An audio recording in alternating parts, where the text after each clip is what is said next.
Checking my phone, I discovered 13 missed calls, all from my mother-in-law, Martha. Not again, I thought. As I pondered this, my phone vibrated once more. I answered, and Martha's voice, filled with anger, came through. "Excuse me, isn't the allowance for this month $3,000 due?" she demanded. "Excuse me," I retorted. "I'll send the allowance once this month's payment is deposited." Martha raged, completely disregarding my circumstances and only expressing her own desires. I had enough of her. Even in this situation, she didn't reflect on her words and actions. I felt I had no choice but to resort to my last option. I pulled myself together and bled out to my phone. "Your son has passed away, so I can no longer send the allowance. My name is Jennifer Smith, 32 years old. I'm a busy working woman at a major financial firm and also a housewife." I continued, "I got married about 2 years ago. I met my beloved husband Mark through our shared hobbies. He was kind to everyone, and I was attracted to his warm smile, quickly developing feelings for him. Apparently, he felt the same way, and after dating for a year, we immediately got engaged. We both believed that we wouldn't meet anyone better than each other. We were living together while dating, and without any major quarrels, we decided to marry. Everything went smoothly for us, but here's where a problem arose. Martha, my mother-in-law. My father-in-law had passed away a few years ago, and since Mark didn't have any siblings, his only family was Martha. The trouble started when I first visited her home to introduce myself before our wedding. "Nice to meet you, Martha," I said, trying to be polite. She clearly showed a displeased expression. "So, you're Mark's fan, huh?" she said. "Yes, my name is Jennifer Miller." "You're a rather plain girl. I wonder what Mark sees in you," she remarked. I couldn't tell if she was joking or seriously meant what she said. Having such words directed at me by the mother of my loved one, I was quite shocked. Seeing my state, Mark frowned at Martha. "Hey, Mom, what's with the sudden harsh words? How can you say such things to the person I chose?" Mark questioned. "No, Mark. I'm just trying to choose a suitable woman for you," she replied. "Choose? I'm the one who chose her. You have no right to meddle. Don't say it in such a cold way. I'm just telling the truth because I care about you. If you were really thinking of me, you'd simply support us. Why can't you understand such a simple thing?" The air turned heavy as an argument unfolded between mother and son right before my eyes. Given that this was my first meeting with Martha, I wasn't in a position to intervene. Although the atmosphere remained awkward, we ultimately managed to express our intent to marry. As we were leaving, Martha called out to Mark, sounding somewhat disgruntled. "Mark, can I have a word? You're going to keep that promise after you get married, right?" "What promise?" Mark inquired. "You know about the allowance or that?" "Yes, I'll be sure to take care of that.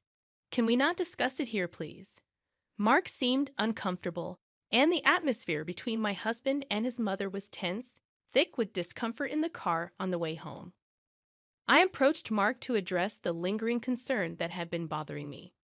"Hey, Mark, about the conversation you had with your mom as we were leaving," I began. Mark sighed deeply and began to speak slowly. "Yeah, I should have told you about it, Jennifer. I heard something about an allowance after my dad passed away. I've been sending money to my mom every month." "How much?" I asked. $22,000. $2,000? I couldn't help but raise my voice in surprise. Mark continued, "Actually, my mom has a debt. She lost a lot of money at a casino a long time ago. She's still paying it off, and because her health isn't great these days, she spends a lot of time at home. But she still needs money to live on." $2,000? Isn't that a bit too much?" I questioned. "If I try to lower the amount, she keeps calling me over and over, and no matter what, a mother is still a mother. I worry about her living alone." I understood that Mark was devoted to his mother. However, 2 months after our wedding, during my lunch break one day, I received a phone call from Martha. When I answered, she began to speak in a cheerful tone. "Jennifer, long time no see. Can we chat for a bit?" I hesitated before replying, "Yes, what can I do for you?" "You could start sending me money," she said. I was so taken aback that I couldn't find the words to respond. However, Martha seemed excited to continue the conversation. "You mentioned before that you're working for a financial company, right? That means you have a good salary, doesn't it?" she inquired. "Well, not exactly," I replied, avoiding eye contact. "Are you lying to avoid giving me money?" Martha's tone turned accusatory. "That's not what I mean," I explained. "But Martha, you're still receiving financial support from Mark, aren't you?" In response to my question, Martha defiantly replied, "So what?" I stated what I felt. "Martha, receiving $2,000 in monthly support is a big deal, and yet you're asking for more, really." Martha questioned, "If you were to send me an additional $1,000, I could avoid burdening Mark." Confused, I asked, "What do you mean by that?" Martha elaborated, "Well, I have Mark as a guarantor for my debts. If I fail to make payments, the debt collectors will go after him. Do you understand?" "But aren't you using part of Mark's $2,000 to pay back the debt?" I inquired. Martha admitted, "I'm short. I haven't told Mark, but I have a significant amount of debt." From Martha's tone, it was apparent that this was a fact even her husband was unaware of. Having children in the future would increase our expenses. Additionally, taking over Martha's debt was not an easy task. If Martha's payments fell behind and the debt fell onto Mark, the interest would likely have accumulated significantly by that time. If I refused to send money, it would eventually become a problem for my husband as well. It was better for Martha to pay off her debt now. Thinking along those lines, I reluctantly agreed to Martha's proposal. "All right, I'll start sending you money," I conceded. Martha seemed relieved, saying, "Really good, Jennifer. I knew you would say that. The total, with Mark's contribution, will be $3,000. But this means you can pay off your debt, right?" "Yes, of course." "I should be able to pay it all off in about a year," Martha assured. I pressed, "You promise, right? You'll make sure to pay off all your debts." Martha agreed, and I said, "I get it, so I'll be expecting it from this month onwards." She ended the call abruptly. Physical exhaustion from work, combined with this emotional burden, only added to my stress. $1,000 a month was going to be rough, but it was also to prevent future problems for us.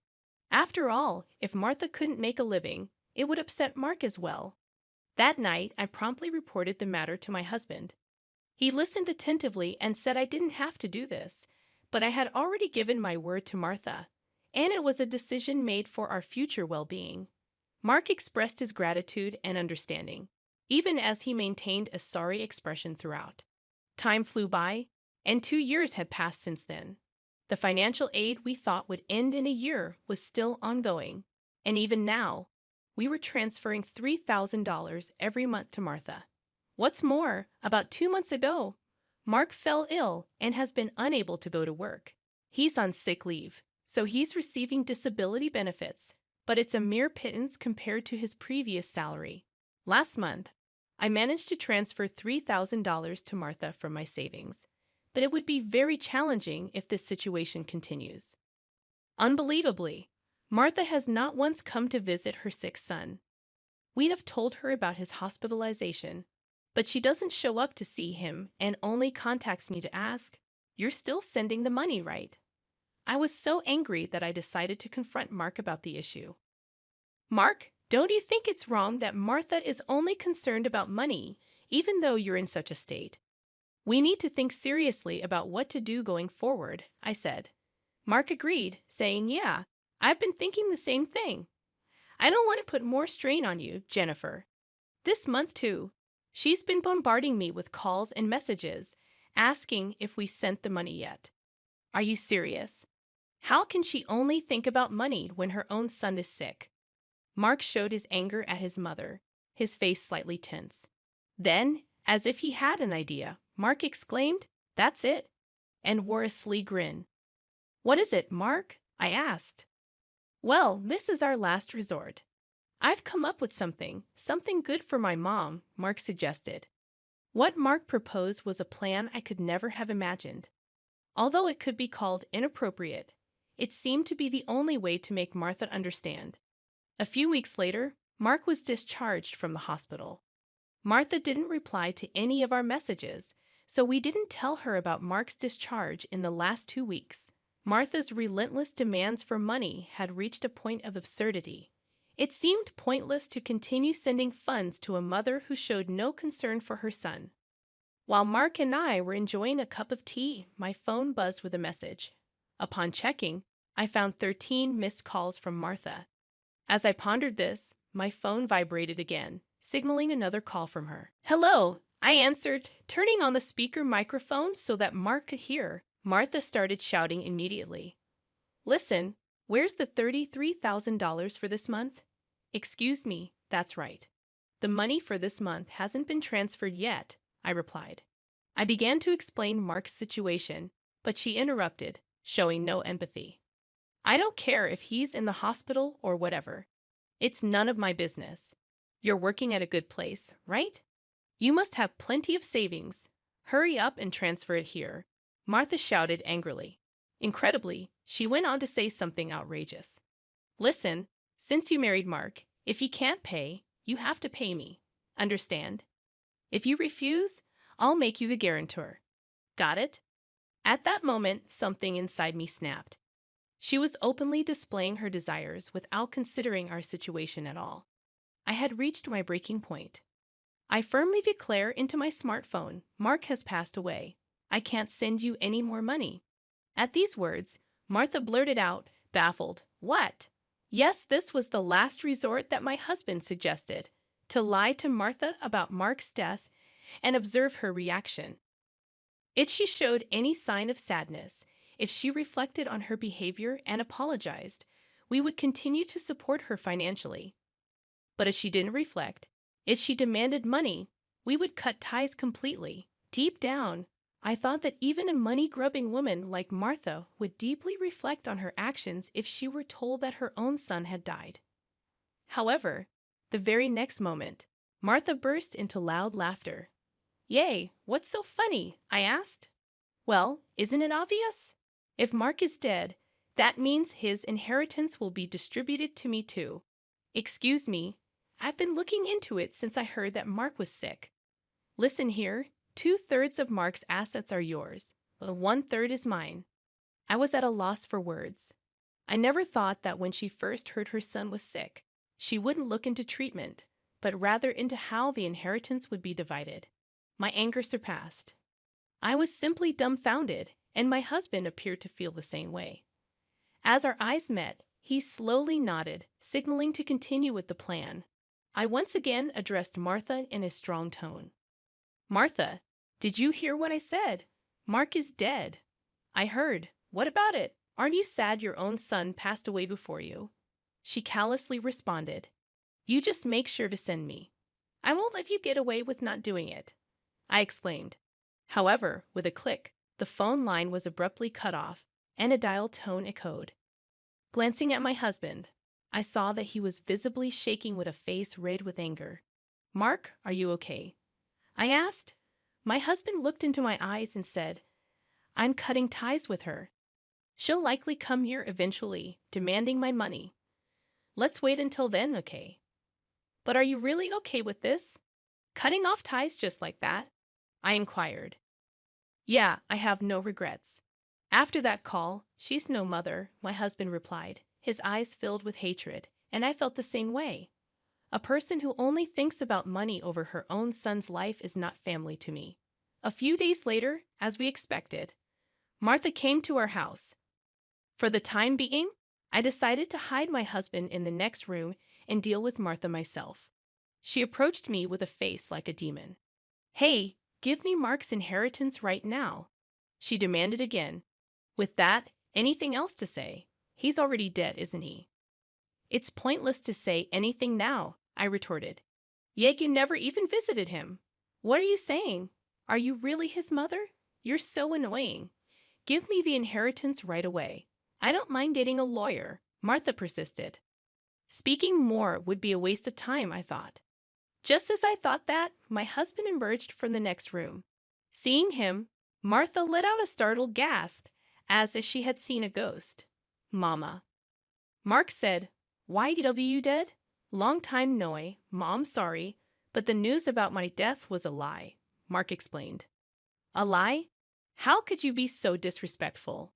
Martha responded, "I wanted to confirm your true nature, Mom. I was curious about how you'd handle the allowance if your son died. But you turned out to be a gold digger, just as I suspected." "I got that perfectly," I added. "What? How dare you call your mother a gold digger?" Martha protested. "Silence. I'm cutting ties with a toxic parent like you," Mark shouted. Martha's mouth was agape at my husband's angry shouts. She could not come to terms with the fact that her own son was severing ties with her. "What? What does this mean, Mark?" she stammered. "It means exactly what I said. I can't consider someone like you as my mother. No way." "What about the allowance?" Martha asked, panicked. "Do you really think I would? You're on your own with the debts." "We're moving," Mark said firmly. "Wait, please. If you do that, what about my living expenses?" Martha tearfully pleaded, reaching out to my husband. He forcefully shook off her hand, looked at her coldly, and said, "I don't care about your living expenses. You have been living off us without even a single apology. I really understand your despicable nature now. Don't you dare show up in front of us again." "No, wait, Mark." Martha called out as my husband grabbed her arm and dragged her to the front door. He threw her shoes and bag outside and chased Martha out of the house. She made a fuss outside for a while but disappeared after a bit, perhaps unable to withstand the eyes of the neighbors. She tried contacting us multiple times, but we ignored all of her attempts. We set Martha's number to be automatically rejected, and we finished moving. Regarding the matter of co-signing for the debts, it became invalid since Martha had made Mark the co-signer without his consent, and therefore he was not responsible. Without the allowance from us, Martha seems to be leading a miserable life. It's only natural, as she had been using the allowance for her gambling habits instead of paying off her debts. She still has a mountain of debts and is chased by debt collectors every day. She can't gamble anymore and seems to be working from dawn to dusk. For the foreseeable future, it's unlikely that she will be able to pay off her debts completely. She will have to keep working until she is unable to move. This is entirely her own doing. As for us, we are spending fulfilling days in our new home. My husband's condition has stabilized, and he has returned to work. After some time, there's a new life growing in my belly. We're going to have an additional member in our family next year. From now on, we want to spend happy days as a family of 3.